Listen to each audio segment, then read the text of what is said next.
Hello and welcome to Tales from the Pit, the behind the lens access to the entertainment world and the creative people involved. Today we're talking light design with lighting director Jessie Norris. Jessie, welcome to the show. Thanks for joining us.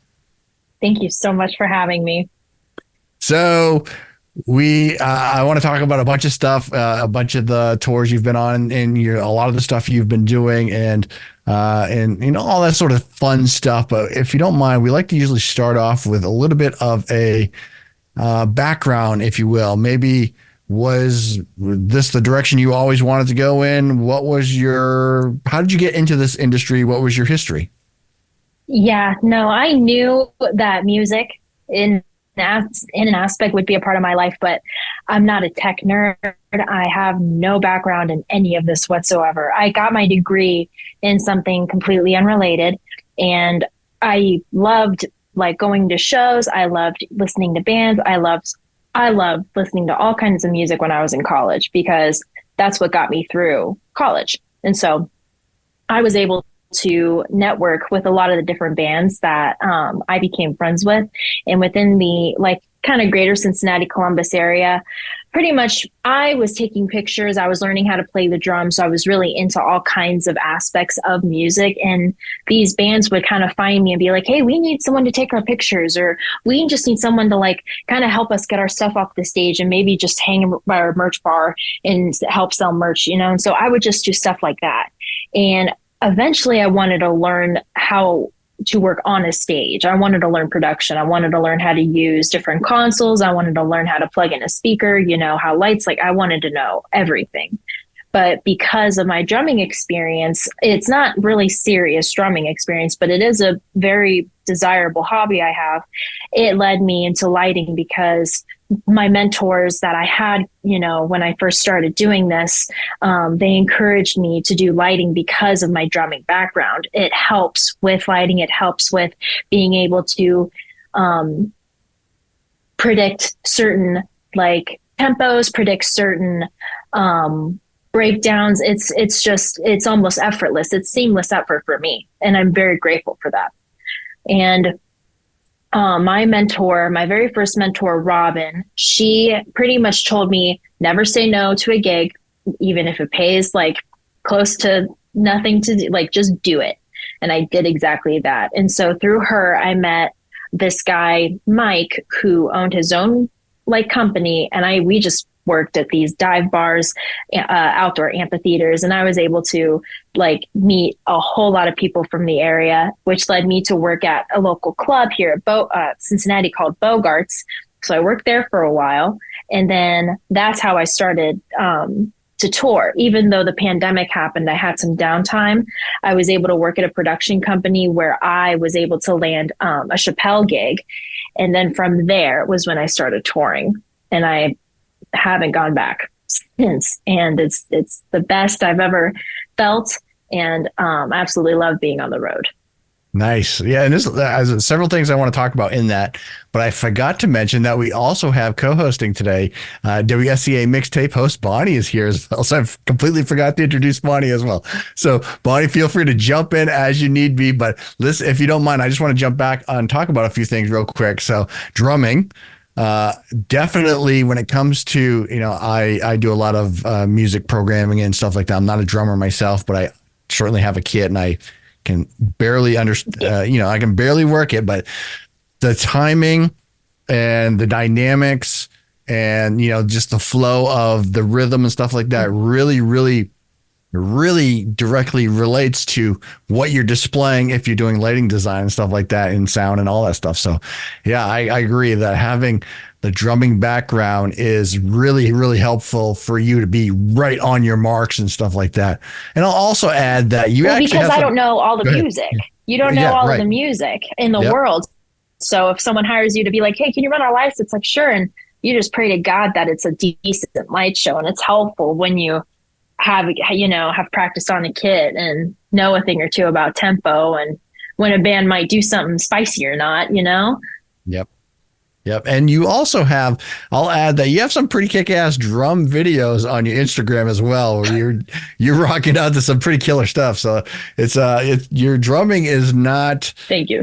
It's actually really good. So it's really enjoyable to watch the drumming videos as well.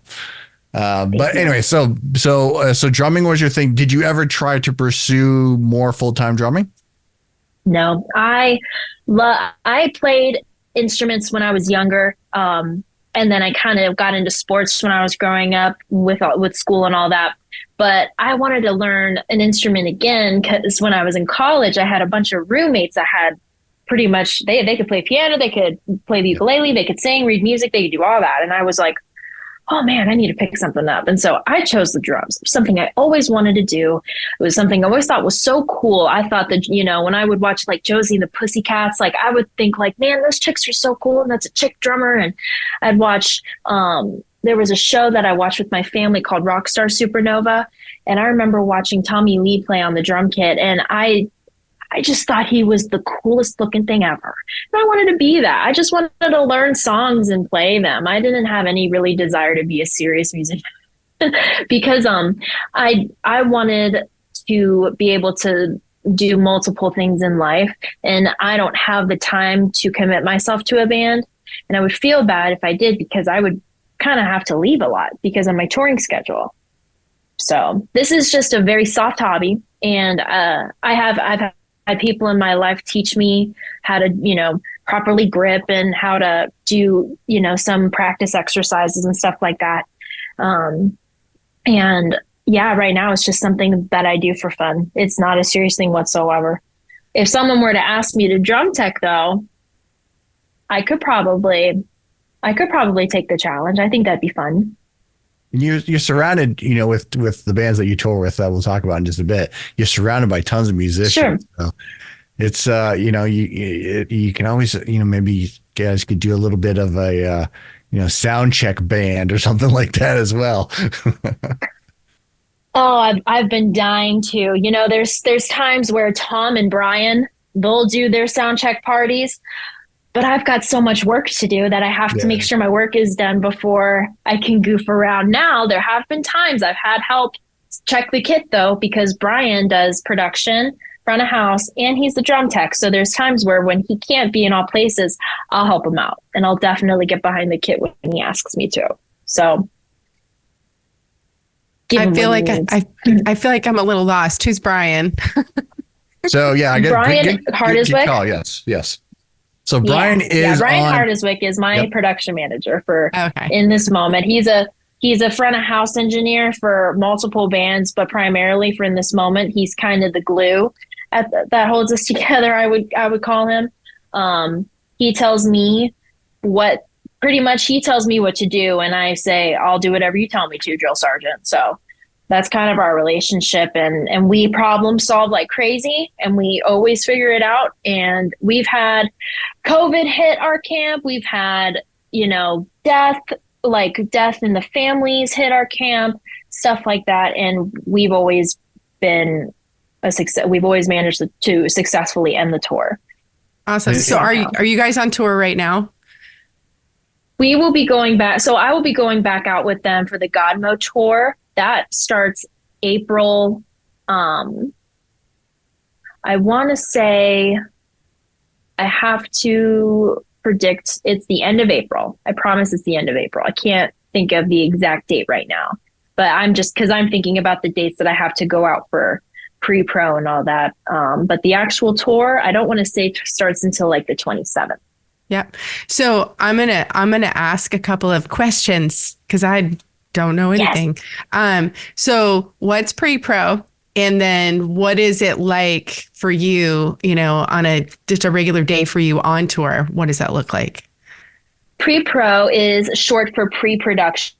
So that's kind of our practice time, our rehearsal time, our dress rehearsal, our whatever amount of days we have before the actual scheduled tour starts to get our lighting handled, our dialed in, anything dialed in, ears, in-ear monitors dialed in. Everybody gets their gear prepped when we have because we all have stuff from the band locker that we have to get ready. So things like set pieces need to be repainted, stuff like that. We need to buy new batteries. We have to get new. It's a whole prep week, and it can be as productive as, working every day from 8 a.m. to midnight, or we could have, 9 to 5 type of days, and it's not as strenuous. It just depends on the tour. I've been on multiple tours with them, and every pre-production has been busy, but very eventful. And going on tour is probably the best feeling I've ever experienced in my life. I love working. I love waking up and having that, okay, I get to go to work today. I'm the first one up, and I'm the first one that goes to sleep. I love to wake up early before everybody because it gives me a chance to have some alone time. You don't get alone time on tour at all, ever, really. You're always around people at all times. And for me, I have to have some alone time. So that means waking up early before everybody. So that means the bus is still moving. We're still going to bus stops and getting gas and stuff like that. And we still have a little bit of ways to go, but I don't mind. I get my coffee, I get my makeup on, then I have that time to myself. And then I get the day started when we show up at the venue. And I guess depending on the tour, if I'm lighting directing or if I'm teching, I still wake up early no matter what. And I make sure that I'm ready to go when I get to the venue, because I never want to be unprepared when I go there, because there's no time to catch up pretty much once you get there. You're kind of the chump if you're seen as that person. You wake up late, everyone's waiting on you. You never want to be that person. Never want to be that person. So then what's the difference? You just said two things I think they'll probably like to know more about. The yes, techie, ma'am. the tech part, or the lighting director? Yeah. What's the difference between the two? So lighting directing, in my term, that's the person that's in charge of the visual experience. So everything from the backdrop being hung to, whatever lighting equipment is on stage, you get to say where that goes, how that's arranged, what it's doing. You're in charge. Now, the difference between that and designing is the designer is the person that creates the show visually. They don't necessarily always tour. They don't always have to tour. That's why they hire people like me to take the show that they designed and execute it on tour and make sure that it's done properly. And that's what I do that's what I did for Sleep Token. I did that for Corey Taylor. I designed Corey Taylor's tour that he did because it was only like 5 shows. They were all arenas. So it was a very simple thing for me to do. And the Cherry Bombs also opened up for them. So I did their show as well. And then for In This Moment is what I tech for. So pretty much I work for the lighting director. He designs the show. I look at the show. I have to figure out ways to plug everything in and make sure it all plugs in correctly and safely. And I'm in charge of where the power goes and how it's distributed. I have to coordinate stagehands to help me build some of this stuff because it's a lot for me to do all by myself. So I have to be able to have like personable skills with people every single day, different people every day. So that's just more involving. Teching is more involving with the stage. You're closer to the stage. When you're doing lighting directing, you're more so at front of house, making sure the show looks dialed in with the lights. Everything is where it needs to be. You're not necessarily setting things up because that's what the tech is doing. That's what I do for In This Moment. Cool. So and then go ahead. Yeah, no, go ahead.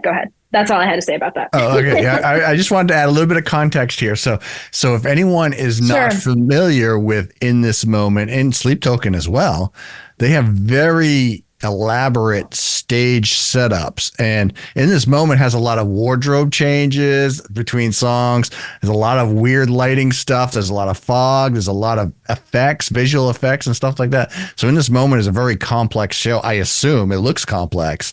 I haven't seen Sleep Token yet, but yeah, go ahead. It's complex looking, but it's mapped out quite simply. Because it has to be, especially for like festivals when we got to get on the stage and get off, and we only have about 10 minutes to do it. I have to be able to build things in a way that can get on and get off easy, and be able to help my set carpenter as well, because he and I work as a team for in this moment. He builds all of the staging stuff, and so all of my stuff is on his stuff. And so, but with Sleep Token, I was not the designer for that show. I was in charge of the show file, and I was in charge of making sure that the show that was designed was being executed every night. And that's what I did for that. So my very first show for that tour was Blue Ridge. So that was when was that? That what was year? Like my practice show. What year was that? That was this last fall. Oh, okay, was it? Cool. Yeah, Sleep Token's on my bucket the list. one day it didn't rain. Oh yeah, that's right. Yeah, that's right. Blue Ridge was like full of bad weather and stuff like that. That's right. Mm-hmm. Yeah, but Sleep Token's on my bucket list because visually they're a very stunning. I mean, in this moment as well, but I've shot them many times. But Sleep Token has a very, very unique visual element to the show. That's really, really cool. It was because of in this moment, I would have never have known Sleep Token. Maria loves them, and she wanted to tour with them, and that's how I landed that job. Was they knew I was a designer, and they kind of considered me a mate and took me on for when they came to the U.S. So awesome.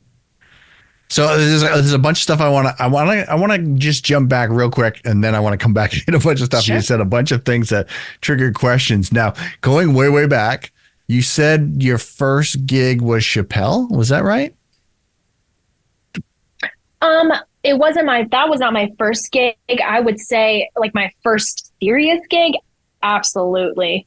I was working for a production company as a freelance lighting technician, and pretty much during the pandemic, when he came to his hometown in Yellow Springs, he would go to this pavilion in the middle of a cornfield, and they needed a production company that would just go out there, build video wall, put up some uplight, and just make sure that, he could have a show every night and do some stand up with his friends. And I was just lucky enough to have that opportunity. I started working for that company as just a freelance person, and they were like, "You want to do Chappelle?" And I was like, I guess. And that's what I did. That's what I did for a couple springs. And then, once touring season started to happen again, and my offer to do the master electrician technician role for in this moment, I was like, I would love to do that. And I did that. And like I said, I just never went back. But doing Chappelle was definitely one of the most different experiences I've ever done, just simply because it was very, it just felt like Netflix, very TV. Right. There wasn't a whole lot of, heavy metal going on. Yeah, I think that was the special they aired during Netflix was that 2020? Yeah, I remember watching that. Yeah. And it's a very weird, unique situation because he's outside and all that sort of stuff. So very interesting. Yeah, very cool. So when you jump from that to going on tour, what was your very first on the road tour? My very first on the road tour was In This Moment, Black Veil Bride's co-headliner. That was when I was on the road for the very first time. I was brought out by Mike Null, who's currently the LD for Pierce the Veil now. But he was my mentor for, 2 or 3 years. And he kind of shaped me into the technician and the designer that I am today. He taught me everything I know, how to lighting direct a show. I remember when I did Corey Taylor, I was very nervous because I had to call spots I had to like make sure like the spot operators were doing what they were supposed to be doing, hitting the guitar solos and all that. And I just remember thinking, man, that's a lot of focusing, and that's just, I don't know if I get, but I wanted to do it. I wanted to work for Corey Taylor. I wanted to, and the thing is, he also covered Slipknot songs. So I wanted to do some light shows to some Slipknot songs. So I wanted to take that opportunity no matter what. And Mike Knoll helped me the entire way through it. So for calling spots and stuff like that, so you have the set list, the show from front to back, and you're saying, all right, during this song, jump to this person and stuff like that. Yeah. So pretty much what I did, I took the set list and I printed off all the lyrics to every song, and I wrote notes in those lyrics. And I said, in this, like during this chorus at this verse, hit the stage right guitarist, and then at this chorus at this verse, like turn them off and get back on Corey type of thing.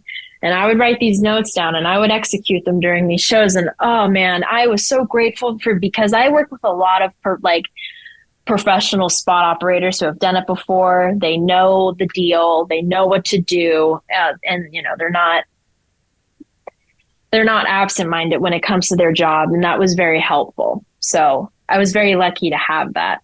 I didn't have to deal with the angry wrath of anybody either. It was a very great tour. That was one of my favorite tours I've ever done, was that Nice. Corey Taylor Cherry Bomb little 5-banger that we did. Nice. Now for that, was that a same set list every night, or did it change? Was that to your advantage there? Every night it was the same set list. Yeah. So that's cool. So you go from In This Moment. How long was that In This Moment tour? That first tour, Yep. I would say about 2.5 months. It was for a little while. Yep. Now, had you traveled at all before that? Is this your first time? Not like that. I hadn't traveled like that. I think the most I had been away from my family was like a week, but not like that. I've never lived on a tour bus, which is honestly, you're really sleeping the whole time. You're not really living on it, other than just like when you want to have, if there's no room in the green room for you, then that's where you go to hang out, I guess. But it's actually quite, like, I remember taking road trips with my family, and we would have this RV, and I remember thinking, this is just so fun living this way. And that's just kind of how I feel about a tour bus now. It's just a fancy RV with a bunch of people in it, and we all get to like hang out, work, and live together. And I'm kind of considered bus mom when I'm on tour, because I just like to keep the place clean. Everyone's very grateful for a person that keeps the place clean. There's boys that just don't know what clean means, and it doesn't always mean keeping your underwear off the floor. It's wiping down the counter after you like drench it with water, and stuff like that. And I absolutely love the bus life. Go ahead. What, 12 people on a bus? It depends on kind of the amount. I've lived with 13. Oh, wow. Yeah, including myself. So you got the bus etiquette and stuff like that. Depends on the bus situation. Yeah. Oh, yeah. Bus etiquette, take care of your stinky sneakers, all that sort of stuff, take care of your food, all that sort of stuff. Well, it just depends who you live with, because some people want, like, if you live with, people who are the boss and they want it a certain way, you do it, or else your stuff gets thrown away. Hey, I just want to jump in here real quick and say that if you're enjoying the show, please check us out on all podcast locations and on YouTube. Search for Tales from the Pit podcast. Please remember to like and subscribe. It helps us grow the show. All right, back to the show. When you were on that tour, you were the tech for that? Yes. Okay, cool. Trying to remember which one was which. Yeah, cool. So when do you make the shift to lighting director? When did you do that? Was that for Corey? That was when I worked for the Cherry Bombs. I actually started, I was working with Alicia when I was so Jessica Hill was the tour manager for In This Moment. and she got me in touch with Alicia, and we toured together it was like 4 or 5 shows.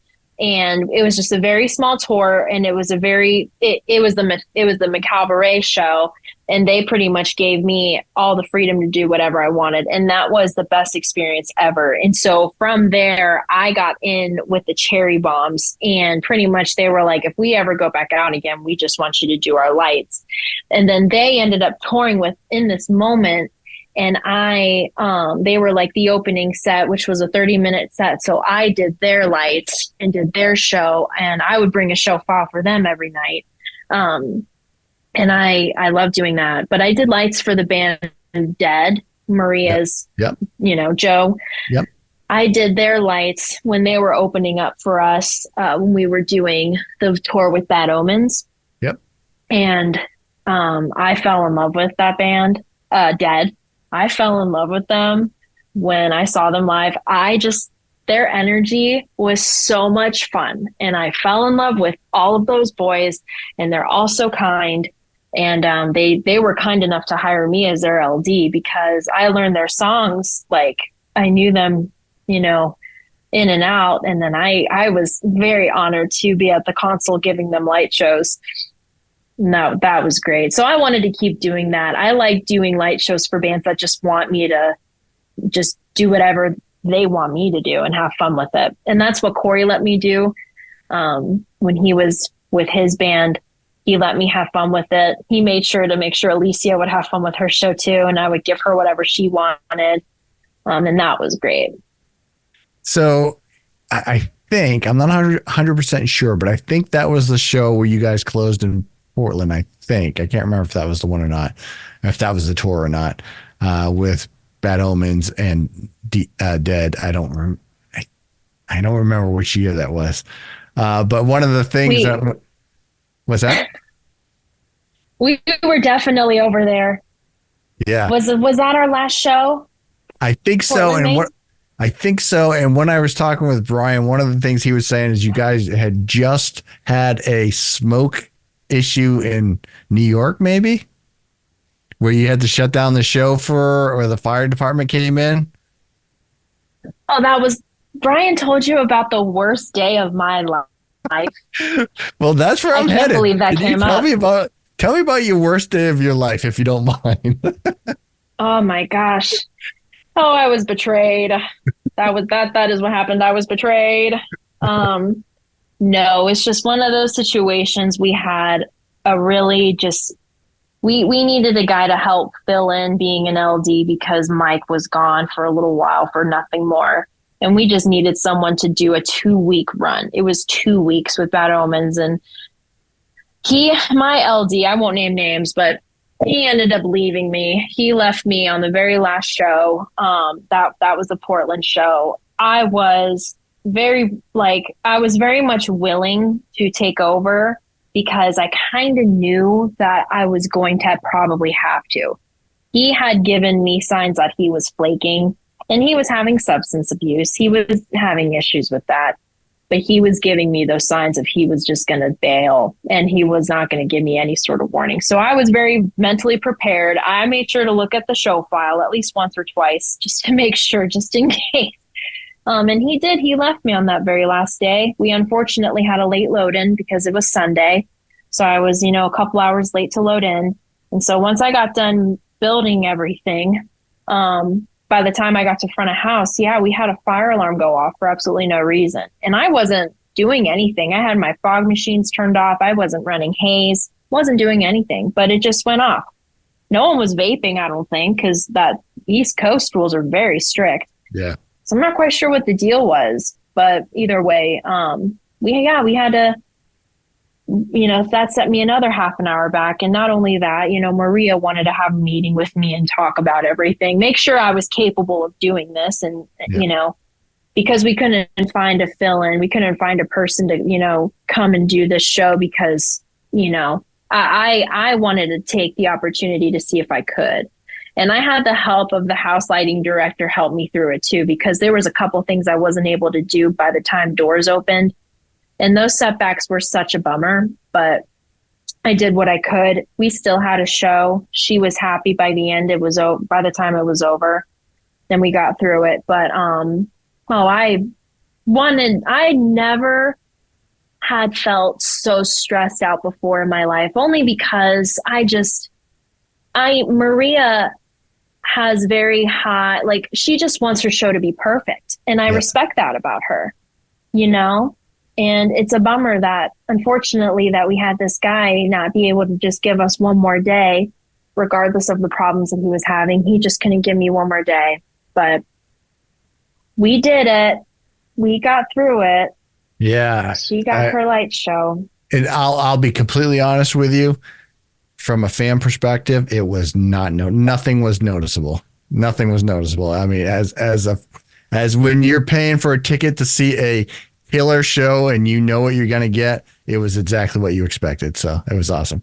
So, I mean, I didn't really I didn't want to bring up the worst day of your career there, but I just wanted to talk about the situations that can come up and kind of how things are never unpredictable. No, that was probably one of the biggest, like, I'm looking back on it thinking, my gosh, Jessie, what I did then is like nothing now. Like, I can do that now in a heartbeat. But back then, that was one of the most challenging things that I've ever done, you know. And as a girl, you know, it's hard for me. I cry. I'm an easy crier when I'm under stress. So that for me is just like, this is really testing my ability as a lighting director and just working under pressure. And honestly, that day too, I was able to get that done with the help of Mike. He was able to call me, and that place had the worst reception too. So his calls were dropping, and of course sound checks were happening. So I can't hear him half the time. It was a great day. It was awesome. I absolutely loved it. But it was probably the most challenging thing I've ever been through. And I'm very grateful for it, because now I feel like I can kind of do anything, right? Almost anything. There's still some things I'm very like, I'm not ready for that, but I'm very grateful I had that, you know, kind of kick in the balls. So you mentioned earlier about doing festivals and stuff like that, and the changeover and stuff. And then, you know, doing a tour is, I assume you have a preset, like a list of each venue and what the expectations are and the size and stuff like that. So you can adjust as need be. But when you're doing a festival and you have such limited time and just, you know, load in, load out is kind of crazy. How do you deal with festival stuff? Well, when it comes to festivals, we pretty much just have each person who's pretty much in charge of their world. You got monitor world, you've got me, you've got Pete, like guitar stuff. They're all in charge of getting their stuff done, but it's a group effort, making sure that we're not taking up space on the dock. Things aren't getting crowded. Things aren't getting clustered with other bands, and we're not blocking anybody's paths. And honestly, we're lucky to just work with really good stage managers on these festivals, because they know in this moment, they know that we have a giant tent. We know that, you know, with Sleep Token too, like there was a couple times where, you know, these guys who, you know, I know that they know what they're doing, but some of these festivals aren't the same as these UK festivals. So they had to adjust to the different sizes and the different requirements, because they hadn't been here before. And so there were times where we barely had a loading dock at all. And there wasn't any room for us to do anything, because there wasn't anywhere to put stuff. So we had to throw stuff off the ledge, you know, and just throw it in the grass. And working for In This Moment, you know, I'm pretty much I'm running around like a crazy person. I'm running on top of things. I'm pushing people. I'm sliding under stuff. It's almost like war. It's almost like I'm actually in battle. And that's how I kind of feel. I've got to get all of my cables off. I've got to make sure this band can get on. I've got to help my buddies out in monitor world, because he's got 1,000 lids. And, you know, it's just one of those things where I'm insane for In This Moment changeovers on festivals, because we don't want to anger the other bands, you know, because we're taking up their changeover time, because we're taking forever, you know. So we want to build good camaraderie with other bands. We want that respect. It's important to us. So when you are out there, Important to Jason me. mentioned, yeah, for sure. When Jason mentioned festivals, do you have any favorite places that you've been to so far? So just places, anywhere, or festivals? Anywhere. Festivals. Anywhere. Okay. Yeah. I was gonna say I love San Antonio. That's probably one of my favorite places to go, just because of how historical it is. And the people are just very friendly down there. I don't know what it is, but I love going through that boardwalk, that beautiful walk that they have. It's just so really pretty down there. I love Arizona.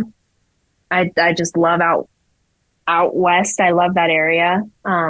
I was out there for a few weeks, and it was one of those places where I was like, I could live out here if it wasn't so far away from my family. Same thing with Vegas. I love Vegas. I have a lot of people that live out there that I love and I love to go see. I love California. I used to have family that lived out there, so I used to go there a lot when I was younger. So it's nice when I do go back there. It's nice to see any old familiar places. I love I love going to the Bank of New Hampshire, that pavilion. I love that one. That was like my new favorite place to be. So hopefully I get to go there soon again. Yeah, I would say, pretty much out west, anywhere out in those bigger states are my favorite. For sure. So, Jessie, you mentioned a couple of times your family, right? And so you're gone for a couple months at a time. What's the longest you've been out on the road? I would say about 2 or 3 months, because there's times where I'll have some like a couple weeks in between and then I'm going back out. But it's really no longer than that. But so when you're gone like that, what kind of impact does that have on your family and your social life? What are you doing, socially if you're gone for 3 months at a time and then you come back and readjust? What's that like for you? My family missed me. I miss them. I love my family so much. They're my biggest support system. They're the reason why I can do what I do. But my friends also support me as well. They understand that when I kind of go away for a while and I come back, that I might need a couple days just to kind of breathe and detox from all of the go to the absolutely none of that happening. It's a huge transition, and the brain fog kind of takes a couple days for it to go away.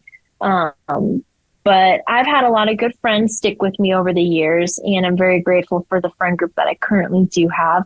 My sister, she currently has 3 children, and they're all very young, very little. And I love that I do get to spend some time with them while they're growing up. And that's what I'm trying to do as much as I can while they're little, is see them grow and hang out with them while I can in between my time during touring. Auntie Jessie, I'm sure they love having you around, right? That's awesome. That's awesome. Are there a lot of female lighting designers, lighting techs? You'd be surprised. There's not a ton, especially I would say, especially in the metal genre, which is mostly what I'm working in, is like rock and roll and heavy metal and metalcore. But I have met quite a few that are in kind of the more pop and R&B indie realm. There's more females there. In EDM, there's more females there. I don't see a lot of, I only know a handful of girls in the metal world. I don't really see a lot of females here with me. So it's always really nice when I do see a girl, when I'm on tour and I see another female lighting director. It's always very endearing. It's fun because we share the struggle working with all of these goober boys. Yeah. They're not all goobers. The tour that you're on within this moment, you have a good mix of very talented, very kind people, and it's a good mix of people in general, male to female, all that sort of stuff. Because Maria usually has several performers with her, not just the band. It's 3 or 4 performers as well. There's female crew members as well. So it's a really good mix. I think that when I talk with people from behind the scenes for acts, in this moment really sticks out for multiple reasons. One is the quality of and complexity of the show that's being created, and the talent behind it required to make it run is a very high level. And plus it's a very, very everyone that I've met and everyone that I talk to that has been part of that crew that is a really strong family environment on the road as well. And I talk with a lot of bands have, a lot of crew and bands have a good family unit, but that in this moment is one of the ones that I hear the most about with the team is really, really strong, both in their quality and delivery and also their, strength within each other. And I agree with everything you said, and it's very true. Everybody is very different in their own wonderful way. Yeah. And we all very seamlessly get along. And I think it helps that there's a good balance of boys and girls. Yep. One of the things I wanted to ask you about is when do you do I can't remember how much international traveling is with, because Sleep Token is not a US based band, right? They are from No. They're from the UK. UK, okay. Was it? So do you do much international touring as well? No, not only because there's a lot of bands that I personally know that already have LDs that live internationally, and it's just more economically efficient to use them. And I've only really been doing this for a few years, so I don't really have like my name out there enough for it to be thrown that way. But I'm hoping to have that closeness and a bond with an international band. That way they are willing to take me anywhere and go anyway, so I'm hoping that someday I can do that. Yep. The other, I mean, I don't know, you kind of talked about this slightly, but when you're on the road and you're feeling the burnout and from some of the stress and stuff like that, how do you deal with burnout and stress? I mean, you kind of already talked about that a little bit with your situation with the fire department, but do you get much burnout on the road? Is that something that happens, or is it just the right balance of road home, road home, road home?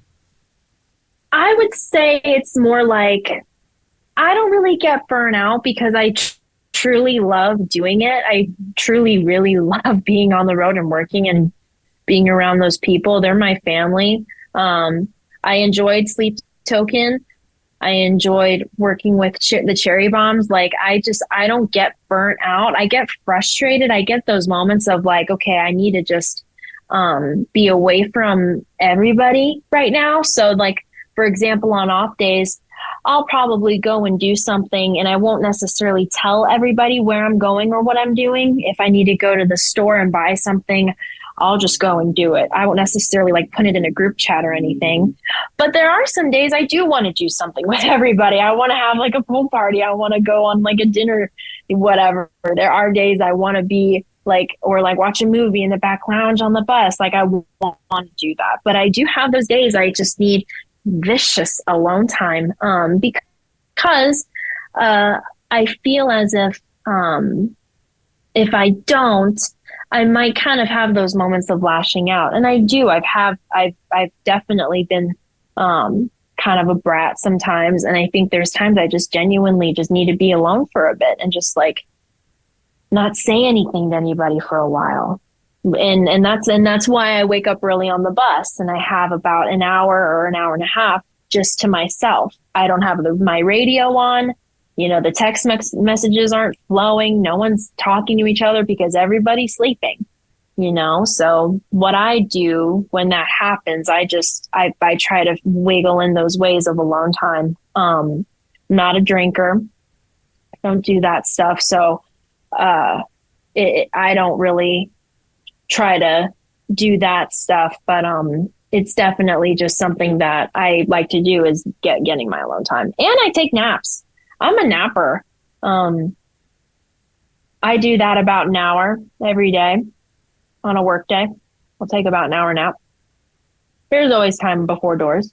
I think that's awesome. I love that you've shared your journey, like, that work hard ethic, taking every opportunity that you can. Like one of the very first things you said was like, never turn down an opportunity, right? Jason says that to me all the time.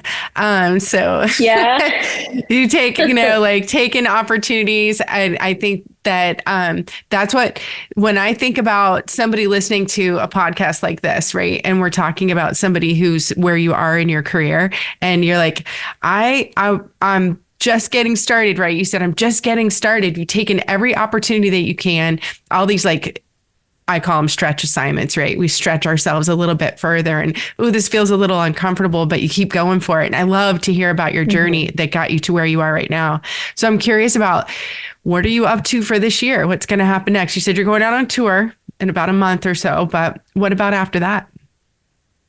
So after that, I'm giving my year to in this moment, because they're going to need kind of an all hands on deck. We're changing production, the set, like we're working with the same bands, but different bands. And we're kind of trying to figure out, a new direction with this new tour. I won't give away any secrets, but we're changing a lot of things up and, I'm going to be spending my year with them. I'm hoping to do, projects in between.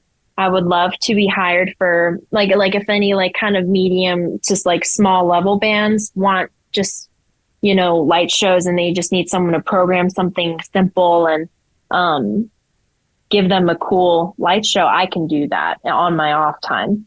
While I'm here, I am going to spend as much time with my family. I have, there's some health kind of things going on in my family. And I feel, kind of that aunt,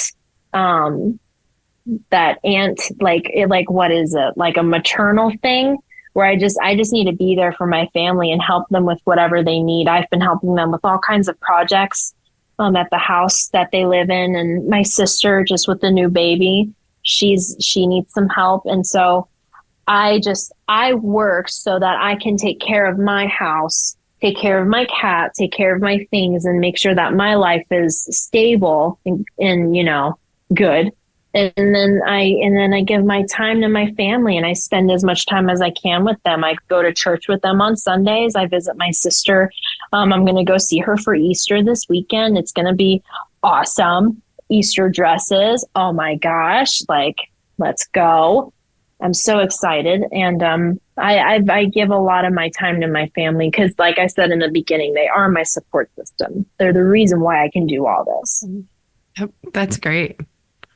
And also, you said that any drum techs, anyone needing a drum tech, you could cover that as well, right? So that's one of the things I've learned a lot by doing this podcast is anytime a musician is part of the crew, which seems to be quite regularly, comes in handy when the tour members or the artist band members get sick. Several times crew members have sat in for a show for that individual that got sick on the drums or on the bass or whatever. So yeah, just, for anyone that's a musician, that's part of the crew, make sure that person's set list inside and out, just in case you need to step up. I know all of Kent's parts. And I've joked with him about it because he got sick one time and everyone was kind of giving me that side eye of like, is this like her moment? And I was like, don't you dare make me get on that kit. And that was a joke. That was not going to happen. But no, there was a time he did get a little, and they were like, hey, Jeff. No. Yeah. Yeah. Hey, you know the songs. There you go. So let me just ask you a few more questions. We'll wrap it up. And Sure. so I mean, you kind of covered a lot of the questions I had. I just wanted to ask a few specific technical related questions to the lighting stuff. You're dealing, and maybe some of it's stuff you can't talk about yet. Basically, he's leaving me out of the question. That's why. No, I'm kidding. No, Bonnie is a photographer as well, so we talk lighting a lot in our environment. Okay. So, but when you're dealing with lighting equipment, In This Moment has a lot of variations of things. They have the tube lights, to create the pyramid. They have all these strobe lights. They have all these different lighting effects for different moments of different songs to give effects and silhouettes and stuff like that. Are you dealing with a lot of stuff that you have to learn? Like, is it like, and maybe you can't talk about this coming up, but are you, It's all right. do you have like equipment that you have to like learn for every tour, or is it pretty much you're used to the equipment as it is, or is it different, or any of that? Every single tour that I go on, I'm working with things that I've never seen. Okay. And so I do learn. It's something that I'm comfortable with, though, because not every time you will get the same gear. But I've done this enough to where I can still figure it out. Our last tour, we were working with the crosses and her crown. I was working with a completely different language. That was something I had never seen, never done. And it took me weeks to get, but I finally got it. We finally got it down. However, on the programming side, it was still very complicated. I was just able to get them to turn on and make sure that they can talk to each other. It was all about the director, for him to tell them what to do and what to look like, and stuff like that. But I use new gear every day. I touch new gear all the time. I've got to learn. I've got to adapt in order to work with them, in order to keep up. And if stuff breaks, there's no chance that it's going to be the same thing as a replacement, stuff like that. Right. Yeah, it's all, and technology changes very rapidly too. And I'll say to anyone who may not, if anyone's watching this who is not familiar with In This Moment, or maybe even is, there's some really unique moments, and I'm sure it'll be different moving forward with the new stuff. But there's very unique moments where they have light silhouetting, and it's Maria and her team of dancers and stuff like that, and they're all dressed in similar, and they're doing I forget the name of the statue or movement, whatever that is, and it's just insanely. Oh, the multiple hands. Yes. Hands dance. Yes. The 1,000 arms. I think it's 1,000 hands. Something like that. Yeah. And they're doing it live. Choreographed that one. Yeah. And it's incredible live. I mean, I got some amazing photos from that. I'm going to tell, just as a photographer, In This Moment probably has the most unique show from my perspective as a photographer. I can take photos of every song, and it's like an average band. So Bonnie and I were just recently talking we're getting a little photography here. And I think you said you had some photography in your younger days. Is that correct? Do. I used to take pictures for bands all the time. So I love doing it. Love figuring out how to capture. Cool. If you have a few moments, let's talk photo for a few seconds. But Bonnie and I were recently talking about some live bands we saw, and if you shot them for 30 seconds, you were all set, because their entire show was them sitting and not moving. And then there was another show where they're just jumping around and going crazy, and every song is different. And I just want to say, for In This Moment, every song is a brand new, beautiful experience that's just amazing on stage. As a photographer, I'm just like, oh my God, this is awesome. And then I look at the next song, I'm like, oh man, this is even better. So from a photographer's perspective, yeah. So from a photographer's perspective, taught me a little bit about you as a photographer in your younger days. Do you have any training or anything, or is it just something you learned by yourself? No. So when I was in college, I commuted.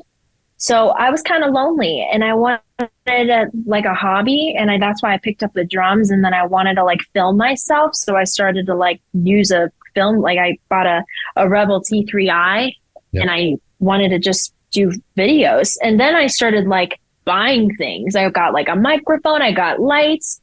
Eventually people wanted to start filming videos with me, and I made little stupid YouTube videos for fun because I was just bored and lonely and I just thought I was funny. And then eventually I wanted to use my camera and I started taking pictures of all the bands that I was, hanging out with. And I would take pictures of us just hanging out in the studio. I would take, because I wanted stuff for their social media. So I take pictures of candids and I do festivals. I do little gatherings. I just anything. And then eventually I work with other bands that just wanted me to do that and just follow them around and take their pictures. And I just learned how to just use my camera properly and make sure it wasn't blurry. And if I liked it, then I would just send it to them.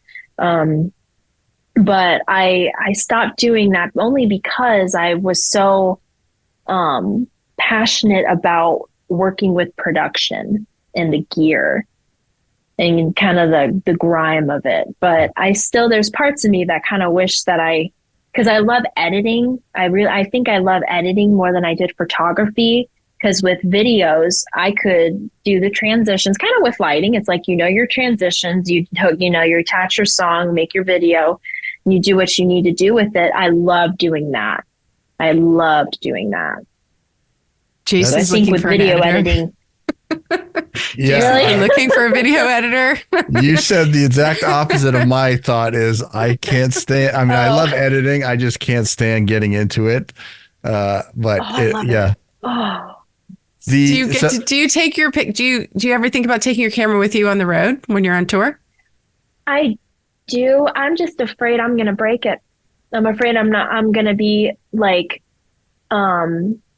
somewhere and I'm just afraid. I'm such a baby. I just need to get a smaller camera. I'm more passionate about, just making sure my things don't break, but maybe I just need a smaller camera. Do you have any new camera gear, or are you still using the T3i? I'm still on the T3i. That's a great camera. That was my first camera too. That was a great camera. It was. My drumming videos are me playing the same song 3 or 4 times, and then I use that camera and I just move it. That's how it's done. That's totally how it's done. Yeah, absolutely. That's awesome. Yeah, I would imagine. I mean, I totally get the being worried about losing or breaking your equipment because you're in a chaotic environment in certain situations and time is limited and stuff like that, and you have to focus on what's going on. But you're also in probably one of the best seats in the house. You're usually seated right next to the soundboard, right? For when I'm directing. Yeah. Yes. Right in the center. So you got the center. Sonically and visually, you got probably one of the best seats in the house to capture the moments or at least observe the moments. So, yeah, I mean, that would be that's my. I mean, when we're out shooting a show, Bonnie and myself, we have to do a lot of the shows are front of house, so we're shooting from your spot as well, and. I got to say, those are some of my favorites because you have the full band, you have the full crowd, and you can kind of see the whole experience all together. And it's not just a close up of someone, or it's not just a fan jumping around. You see the connection between the two things. And it's really, those are the magic shots. The connection is everything. Yep. I love that connection between band and audience because that's why you're doing it. You can't have one or the other. You've got to have both. Yep. Now, on the last tour, there was pyro. Were you managing the pyro, or is that done by someone else? So we have a company for that, though. We had Atlanta Special Effects come down and do that. Yep. We don't touch that stuff. That's off limits, pretty much. They're in charge of setting those up, keeping us safe, talking to the fire marshal and all that, making sure that he doesn't, poop his pants when we set the stuff off, and everything's fine. Everything's good. Nice. Bonnie, you want to ask anything, any other photography related questions or anything? I think you should get a smaller camera, take it with you on the road. Probably clip some really good documentary style stuff. I can't imagine. Well, I mean, we take our phones with us everywhere, right? So I'm sure you captured some moments on your phone. But I do, and I make cute little things, but cameras just hit different. It does. I know you for guys sure. know what I mean. Yeah. I know. Well, I mean, you got Joe with you. I know Joe does all the video stuff, and I've been trying to get him on to talk about that stuff, but I don't think that's he's not interested in that. But I mean, he's been doing, I mean, not only does he front a killer band, he also does some killer videos in this moment as well too. So shout out to Joe. He's a crazy artist. Our artists can do anything, honestly. Right. All right, so let's kind of, if you don't, we'll just kind of wrap this up, and maybe is there social medias? Is there a place if someone wants to find out more about you? Is there a place that you would direct them to? Yeah, my Instagram. I keep my messages open for everybody. So if you want to DM me, my Instagram is JessDog16. And my Facebook is Jessie Norris. Send me a message. Whether if you want me to be an LD, be a tech, drum tech, hold your baby. I don't know. I'll do it all. I'm there. Nice. That's quite the range of skills. Well, I really want to say thank you so much for taking the time and doing this. I really appreciate it. I look forward to seeing what you have coming, because it sounds like you got some pretty killer stuff coming this year. I haven't seen the dates yet. I feel like you guys are coming to Bangor, maybe. I don't know. They're announced. They're up on in this moment Instagram. Yeah, so we'll definitely be at whatever whatever shows around in New England. We'll be at them. But thank you so much for joining us. I really appreciate it. I hope your tour is awesome. I hope 2024 is awesome for you. Thank you guys so much for having me. And this was the best first podcast ever. I loved it. It was so much fun. You're so much fun. Yeah, Yes. You were so much fun. Really, you have such great energy, Jessie. Like, really, you really bring some great energy. And I think it's very inspiring to hear your story. So I'm looking forward to this episode. Thank you, Bonnie. For sure. I am too. Thank you guys so much. That was very sweet, and I appreciate it. Hey, thanks for watching our episode with Jessie Norris. We hope you enjoyed it. You can check out our other episodes and our other guests on all podcast locations and on YouTube. Search for Tales from the Pit podcast. Also, check out our website, talesfromthepit.net. Hope you enjoyed it. We'll see you on the next one.